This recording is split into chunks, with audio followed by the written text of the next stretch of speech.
אני פותח את הישיבה השישית של המשפט. Session of the trial. בית המשפט נותן את ההחלטה The court will now read the following decision number 3. אחרי הקראת כתב האישום, After reading out the indictment, Dr. Servatius, the defense counsel for the accused, voiced two preliminary arguments regarding the invalidity of the judges sitting in this court, and the second regarding the lack of competence of the court to judge upon the counts in the indictment. We shall deal with the two matters in their order, and we shall reason our decision. Regarding the first argument and regarding the second argument, we shall at this stage only read out our decision without reasoning the decision at the moment. We must only repeat what has been said and what holds good in all courts, that when a court of judgment sits to judge, the judge is still a human being, flesh and blood, with feelings and senses, but he is ordered by the law to restrain those feelings and senses, because otherwise there will never be a judge fit to sit in a criminal case where the abhorrence of the judge is aroused, like treason, murder, or any other serious crime. It is true that the memory of the catastrophe and the Holocaust stirs every Jew, but when this case has been brought before us, it is our duty to restrain those feelings when we sit in judgment in this case. And this duty we shall keep. After weighing all arguments brought by the counsel for the defense, the learned counsel for the defense, the court finds, and each judge finds himself fit to sit in judgment. Dr. Servatius' reservations regarding the competence of this court branched out to two sub-branches. The first regarding the circumstances whereby the accused was brought from abroad, and the second regarding the validity of the law against Nazis and their collaborators, punishment 1950, according to which the accused was indicted. Regarding those reservations, the prosecution and the defense put before us arguments in writing and verbally. We express our appreciation to the work done by the counsel for the defense and the prosecution for the high standard of their argumentation, and after fully reading and studying, we have come to the conclusion that this should be the arguments brought by the counsel for the defense should be rejected. Our competence to sit in judgment lies in the mentioned law, and we do not think that there is enough ground to the objections raised by the counsel for the defense, not even in the international law, as far as the validity of the law regarding place and regarding the time. We also reject the argument brought forward by the counsel for the defense regarding an act of state, as far as such acts of state were aimed against the competence of this court. And regarding the arguments about the circumstances whereby the accused was brought to this court, we found that this court is competent to sit in judgment, and therefore, according to the law, there is no importance to the way the accused was brought within the jurisdiction of this court. Also, there is no importance to be attached to the fact if he was arrested abroad by messengers of the State of Israel, the government, or otherwise. Therefore, it is not necessary to hear the witnesses Tohar and Shimoni, who were invited by the counsel for the defense. The reasoning for this decision, as far as the question of the competence of the court is concerned, we shall give in the judgment of this trial.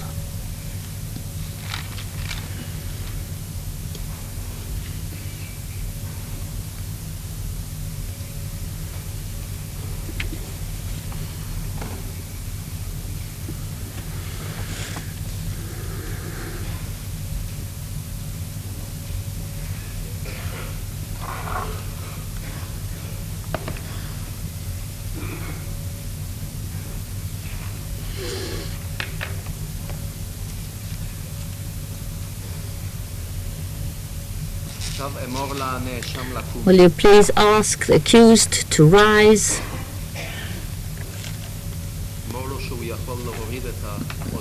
The accused may remove his earphones.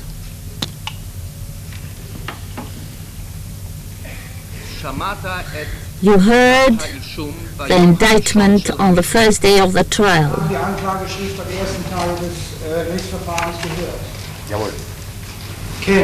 Yes.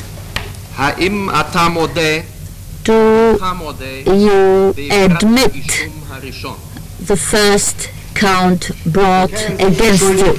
Oder nicht an dem ersten Anklagepunkt? Im Sinne der Anklage nicht schuldig. In the spirit of the indictment, I am not guilty.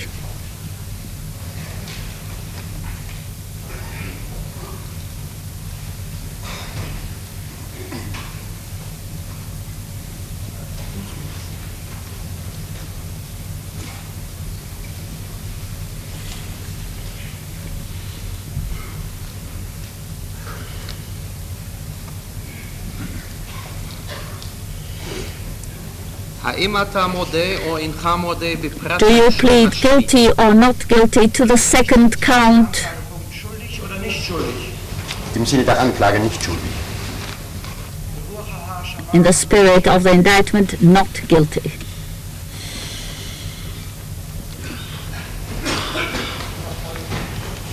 Check it.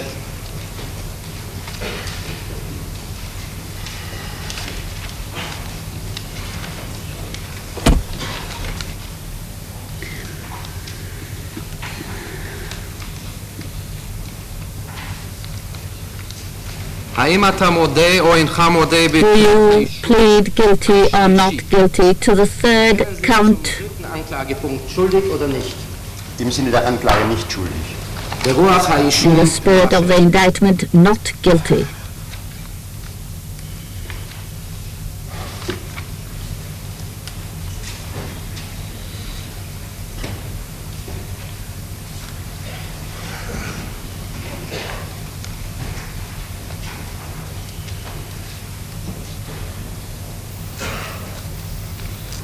Do you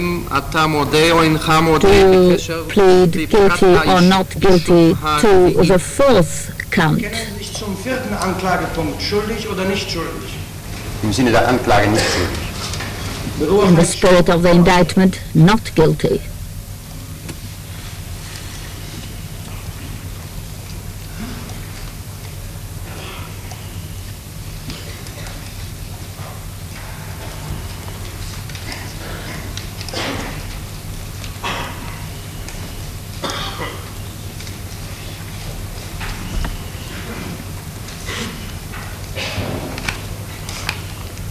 האם אתה מודה או אינך Do you מודה plead guilty or not בפרט guilty האישום החמישי? to count number 5? Zum 5. Anklagepunkt schuldig oder nicht schuldig?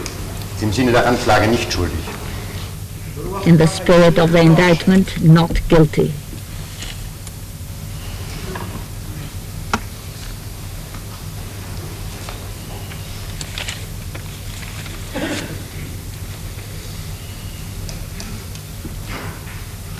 האם אתה מודה או Do you מודה admit בפרט guilty or not האישום guilty השישי? to the 6th count? Anklagepunkt schuldig oder nicht schuldig? Im Sinne der Anklage nicht schuldig. In the spirit of the indictment, not guilty.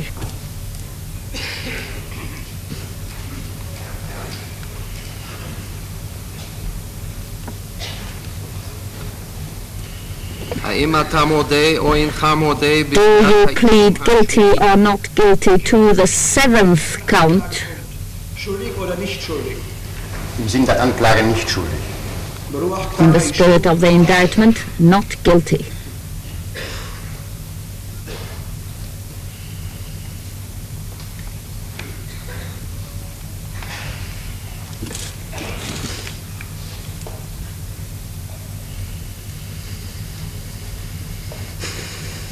האם אתה מודה או אינך מודה Do you plead guilty or not guilty to the 8th count? 8. Anklagepunkt schuldig oder nicht schuldig? Im Sinne der Anklage nicht schuldig. In the spirit of the indictment, not guilty.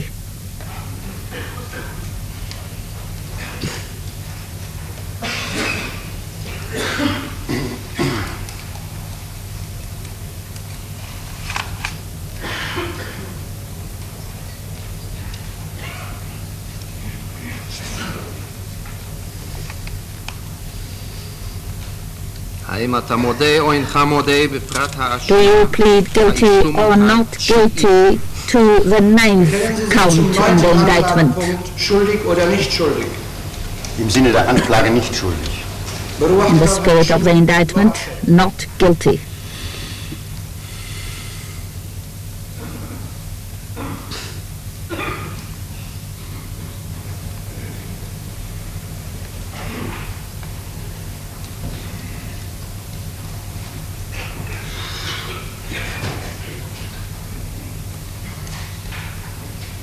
האם אתה Do מודה או אינך you מודה plead בפרט guilty or האישום not guilty העשירי? to the 10th count? 10. Anklagepunkt schuldig oder nicht schuldig? Im Sinne der Anklage nicht schuldig.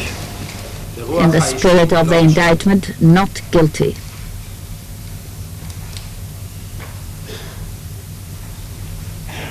האם אתה מודה או אינך Do you plead בפרט guilty or not האישום guilty ההכרזה? to the 11th Stellen count? sich zum 11. Anklagepunkt schuldig oder nicht schuldig? Im Sinne der Anklage nicht schuldig. In the spirit of the indictment, not guilty.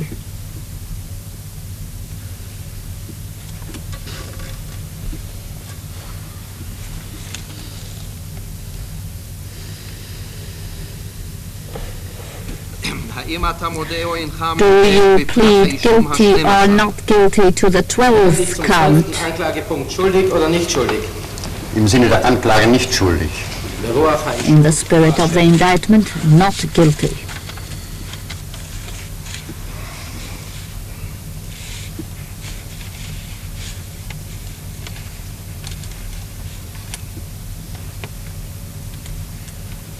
אם אתה מודה או אינך מודה Do you בפרט plead guilty האישום or not guilty to the 13th count? 13. Anklagepunkt schuldig oder nicht schuldig?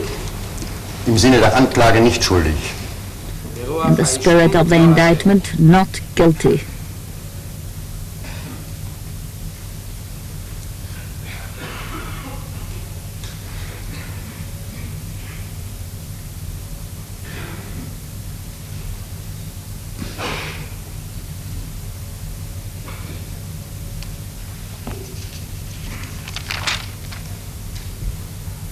אם אתה מודה או אינך מודה בפרט Do you האישום plead guilty or not ה-14? guilty to the 14th count? 14. Anklagepunkt schuldig oder nicht schuldig? Im Sinne der Anklage nicht schuldig.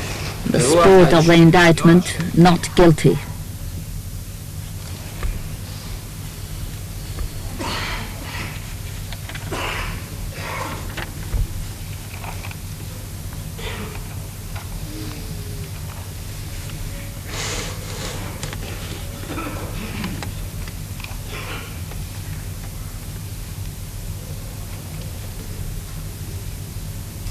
Do you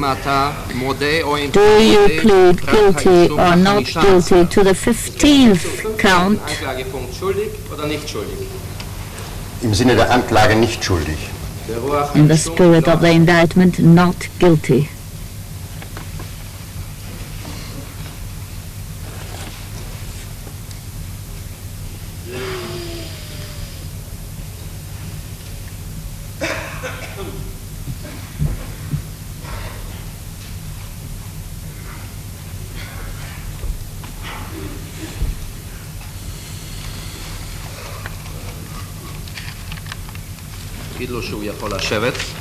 Prisoner may sit down.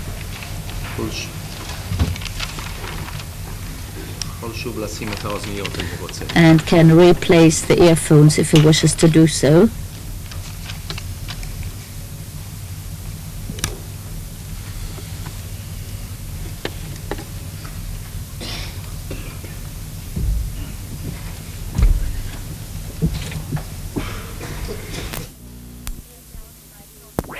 Lay down in my protocol of the 30th of June 1961.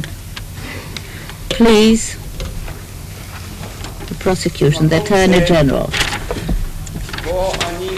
When I stand before you, judges of Israel, in this court, to accuse Adolf Eichmann, I do not stand alone.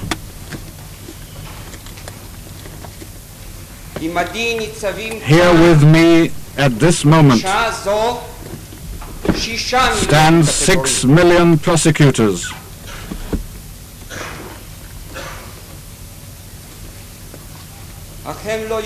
But alas, they cannot rise to level the finger of accusation in the direction of the glass dock and cry out, "J'accuse," against the man who sits there, because their ashes have been piled up in the mounds of Auschwitz and the fields of Treblinka, or spilled into the rivers of Poland, and their graves are scattered throughout the length and breadth of Europe. Their blood cries to heaven, but their voice cannot be heard.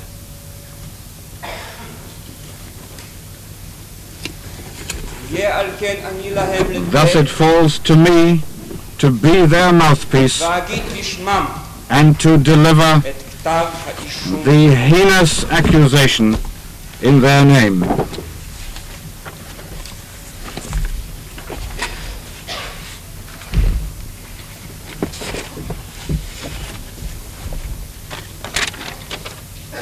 The history of the Jewish people is steeped in suffering and tears. In thy blood live, as Ezekiel wrote, is the imperative that has confronted this nation since it made its first appearance on the stage of history. Pharaoh in Egypt decided to afflict them with their burdens and to cast their sons into the river. Haman's decree was to destroy, to slay, and to cause them to perish. Khmelnytsky slaughtered them in multitudes. They were butchered in Petlura's pogroms. Yet never down the entire blood-stained road traveled by this people, never since the first days of its nationhood, has any man arisen who succeeded in dealing it such grievous blows as did Hitler's iniquitous regime, and Adolf Eichmann as its executive arm for the extermination of the Jewish people. In all human history, there is no other example of a man against whom it would be possible to draw up such a bill of indictment as has been read here. The most terrible crimes of those fearful figures of barbarism and bloodlust Genghis Khan, Attila, or Ivan the Terrible, the telling of which curdles our blood and makes our hair stand on end with horror, deeds that have become a proverb and a taunt and an everlasting abhorrence to the nations. These almost pale into significance when contrasted with the abominations and the murderous horrors which will be presented to you in this trial. At the dawn of history, there were examples of wars of extermination when one nation assaulted another with intent to destroy, when in the storm and passion of battle, peoples were slaughtered, massacred, or exiled. But only in our generation has a nation attacked an entire, defenseless and peaceful population, men and women, greybeards, children and infants, incarcerated them behind electrified fences, imprisoned them in concentration camps, and resolved to destroy them utterly.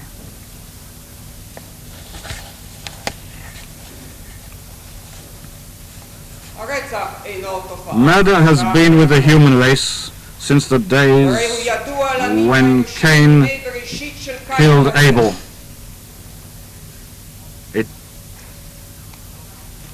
It is no novel phenomenon, but we've had to wait until this 20th century to witness with our own eyes a new kind of murder.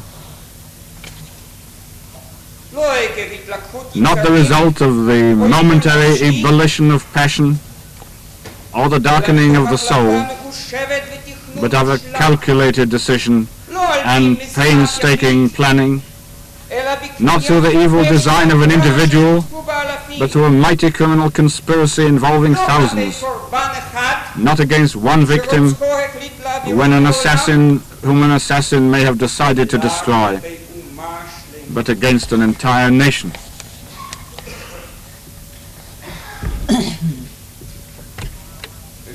In this trial, we shall also encounter a new kind of killer, the kind that exercises his bloody craft behind a desk, and only occasionally does the deed with his own hands.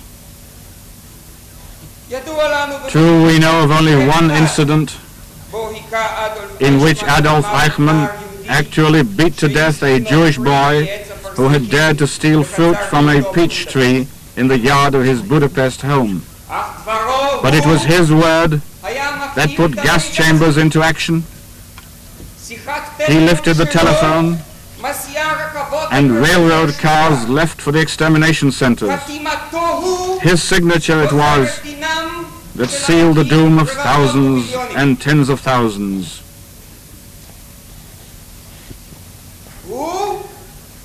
He had but to give the order,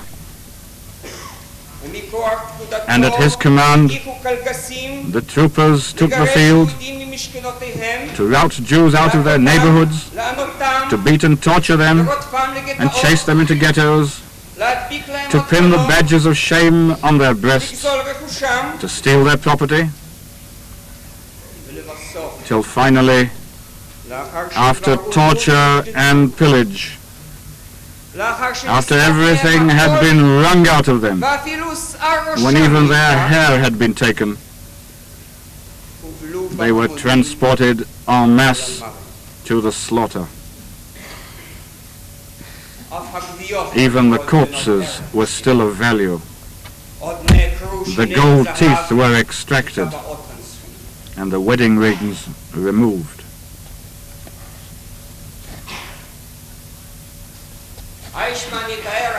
We shall find Eichmann describing himself as a fastidious person, a white-collar worker.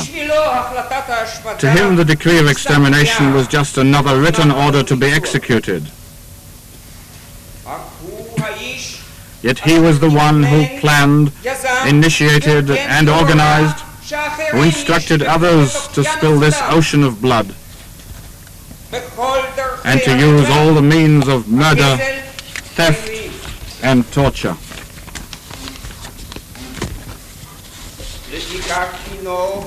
He must bear the responsibility, therefore, as if it was he who with his own hands knotted the hangman's noose, who lashed the victims into the gas chambers, who shot in the back and pushed into the open pit every single one of the millions who were slaughtered.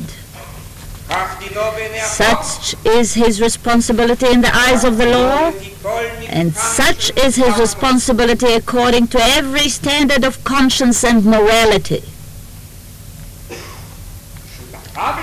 His accomplices in the crime were neither gangsters nor men of the underworld,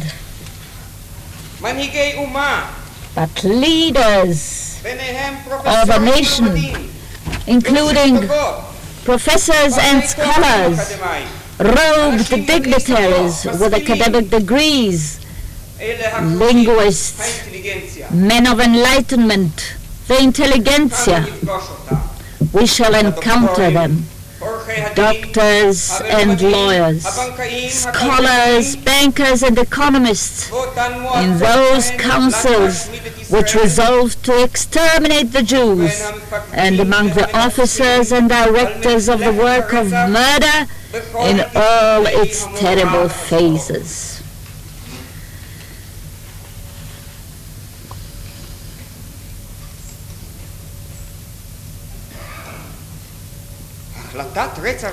This murderous decision, taken deliberately and in cold blood to annihilate a nation and blot it out from the face of the earth, is so shocking that one is at a loss for words to describe it. Words were created to express what man's reason can conceive and his heart can contain.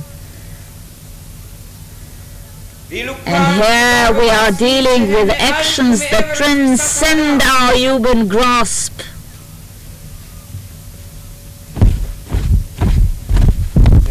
Yet, this is what happened.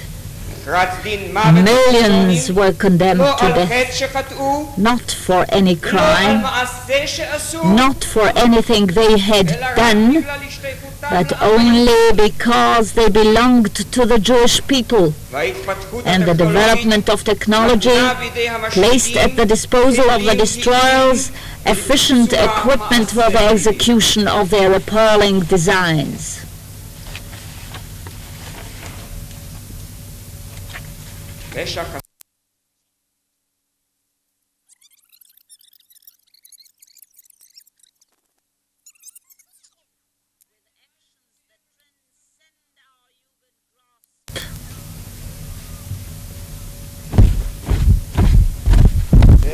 Yet, this is what happened. Millions were condemned to death, not for any crime, not for anything they had done, but only because they belonged to the Jewish people, and the development of technology placed at the disposal of the destroyers efficient equipment for the execution of their appalling designs.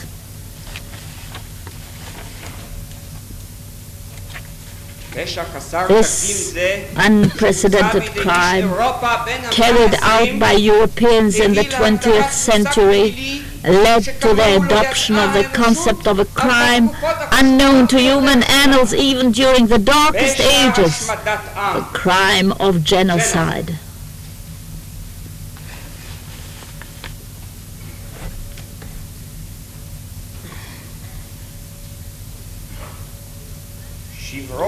The calamity of the Jewish people in this generation was the subject of consideration at a number of the trials conducted in the wake of Germany's defeat in World War II, when mankind resolved to set up instruments of defense through the establishment of courts and execution of judgments to ensure that the horrors of war which our generation has witnessed shall not recur.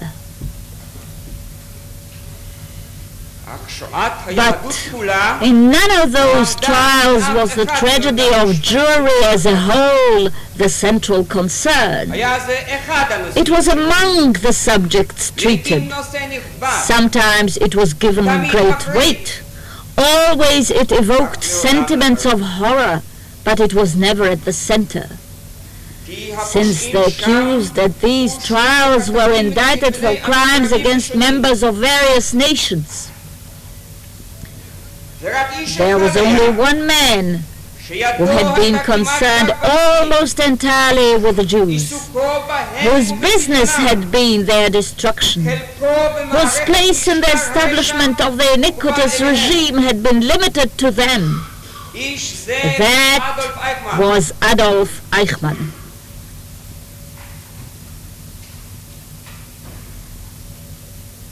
If we shall charge him also with crimes against non-Jews, committed as it were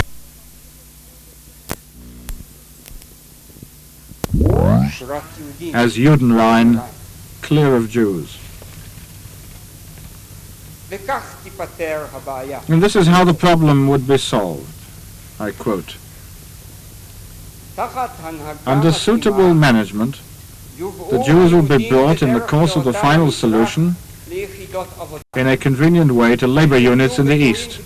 The Jews capable of working will be transported in long labor columns, men and women separate, to build roads in that region, as a result of which, no doubt, a large part of them will fall out through natural losses.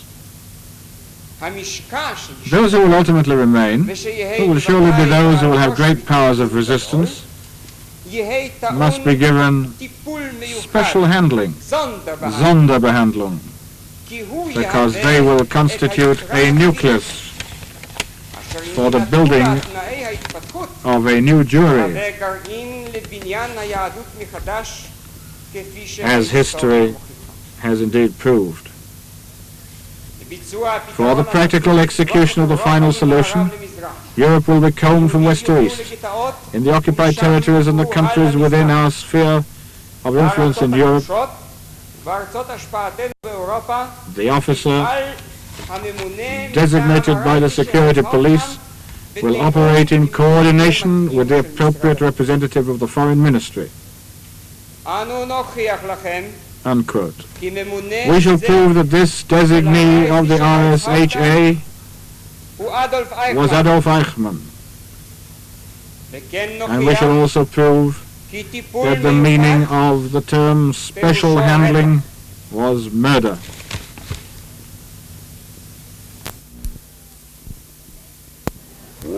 Everywhere he adapted himself to the needs and circumstances of the moment, but his persistent and cruel pressure was successful. Everything relating to the extermination and the preparations for it was his concern. We shall see him visiting and inspecting the Warsaw and Lodz ghettos. We shall follow him as he travels in the autumn of 1941 to Globotnik, chief of the SS and the police in the Lublin region, in order to transmit to him personally the secret command for the physical extermination of the Jews. Then he was also in Treblinka and in Chelmno, where gases were used for the extermination. He witnessed in Chelmno the parade of the naked Jews who had been stripped of their clothing and were waiting their turn for death by asphyxiation with gas. He looked on as gold teeth were extracted from the mouths of his dead victims. He inspected the system of extermination by means of cars expelling gas from their exhausts in that early phase of the mass killings. He was sent to examine the extermination activities by shooting used by the Einsatzgruppen. He saw the murderers in Minsk shooting their victims in the back so that they fell into ready graves. He saw these groups murdering women and children. He saw those units operating against the Jews in the vicinity of Lvov, where the blood spurted from the grave as from a spring, to use his words.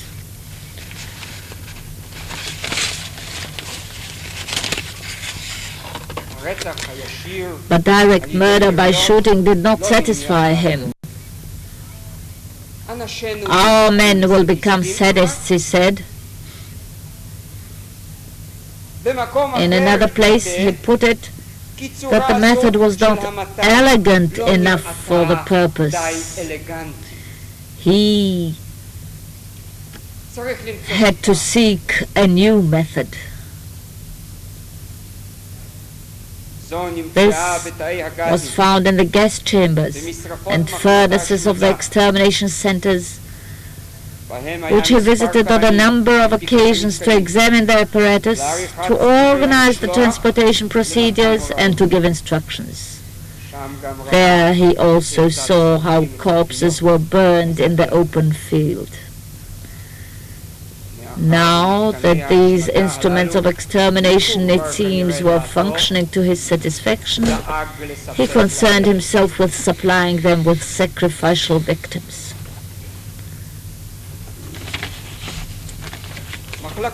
His section from time to time issued detailed directives relating to the death transports. The instructions apply to all the Jews, except for those exempted by his section IVB 4. There were special instructions relating to Jewish property. The deportees were forbidden to take with them anything of value. We shall submit to the court proofs of the requirement to send report about expulsions to Eichmann's section. This requirement of report about the implementation of the extermination program was imposed on the commander of Auschwitz, among others. Thus Eichmann knew at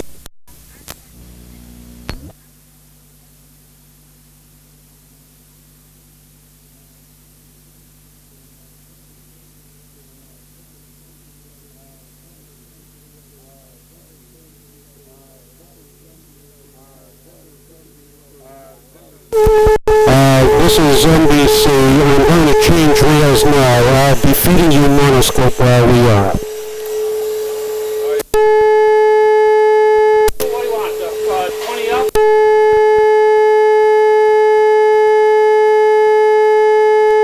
At 340 straight up, we'll feed you again. We'll feed you the second. At 340, we will feed you the second tape. At 340.